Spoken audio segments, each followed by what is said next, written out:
I think the worst act of discrimination against me, well, I say one of the worst, because they were all equally devastating, especially when the discrimination is coming from your own people. When I was a child, I had a friend, we were playing in the backyard, and there was a couple of us, and his grandmother came out the back door and said, "What are you doing back here playing with that mud boy?" And she said, "You can't play with them black people. And he's too dark to be back here, and he got to go home."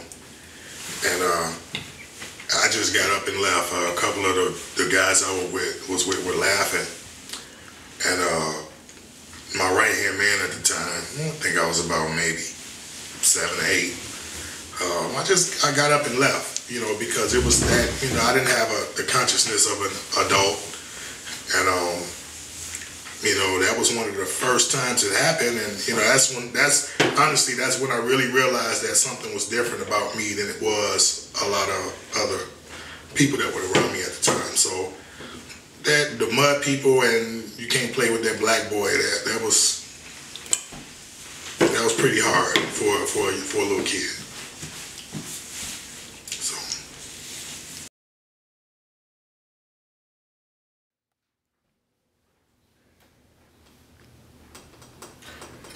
It had a devastating effect on my self-esteem, because I really from that moment on, with a couple of more cases of discrimination and self-hate after that, I began to question, was I a beautiful person? I didn't get to explore, or I didn't get to share things about myself that I was proud of. I didn't, I'm a pretty good drawer, especially when I was little, and it was things that I didn't want to put myself out there with because I was dark skinned. It's, places I didn't want to go. I played the background a lot, primarily because of that, primarily because of my skin complexion. And, well, it wasn't because of my skin complexion, it was for how people made me feel, my people made me feel about my skin complexion. So, it was a seed of self-hate planted in me. And when that seed started to grow, the more I withdrew from society, the more I withdrew from myself. So it had a devastating effect on me. And honestly, I still think about it sometimes to this day. So it still affects me in some small way.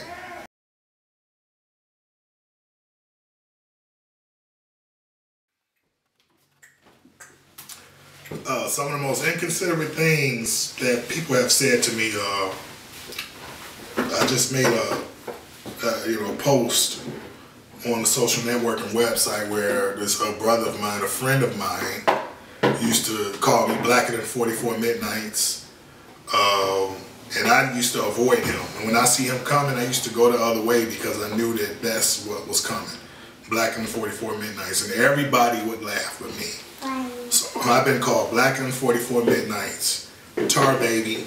I remember one time I was in middle school, or I was in Campbell Elementary School, and we were in art class, and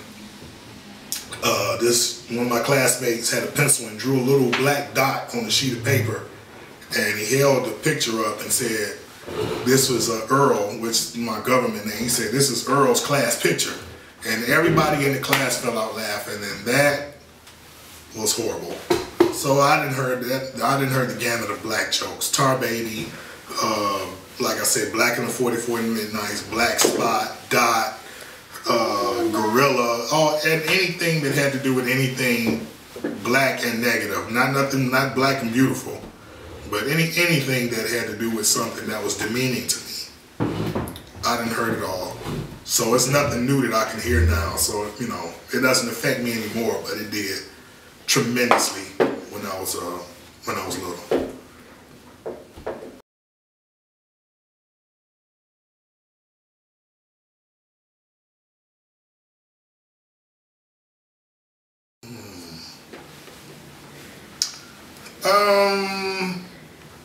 I would say there was discrimination from my family members. I would say that,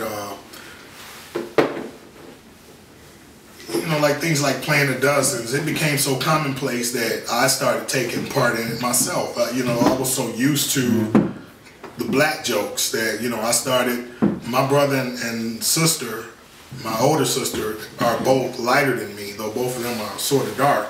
But, it was a point in my life where we all would, you black so-and-so, and just that, you black, anything after that was funny. So it wasn't necessarily discrimination with my family, but by me being teased from being dark, no matter whether it was my family or if I was, dealing with my friends in the neighborhood, I always felt that I was the lesser person because I was the darkest. So, whether it was discrimination, no, there was no discrimination from my family has always shown love towards me.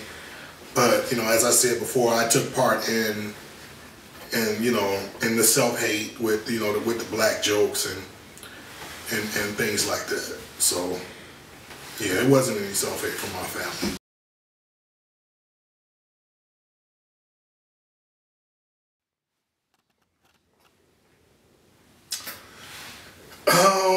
I remember when I was in high school, I was attending Osborne High School and I was on the football team. And this was roughly about 1989 and 90. And we were coming in from football practice. And we were all dusty and dirty and sweaty, and it was a group of cheerleaders sitting up on the wall. And I had never experienced anything like this before. And it really it changed my life. This one comment. We were walking into the building, and there was this sister sitting on the wall. And she said, "God damn, who was that black MFer? He is fine. Who was that fine black MFer?" And I'm looking around, and my boys laughing. She talking about you. She was like, "Yeah, I'm talking about you." And everything was either uphill or downhill from there, depending on how you look at it. Because she tapped something inside of me that hadn't been tapped before, and she put me on prior to that, I had been put on the spot in negative ways. But she put me on a pedestal. It was 40-something guys on that football team, and she picked me out of the group, and that sparked something in me that I understand what it is now. She recognized natural beauty, and I didn't. So when she pulled it out of me, I was confused. And when I got home, I thought about it. I talked to my mother about it.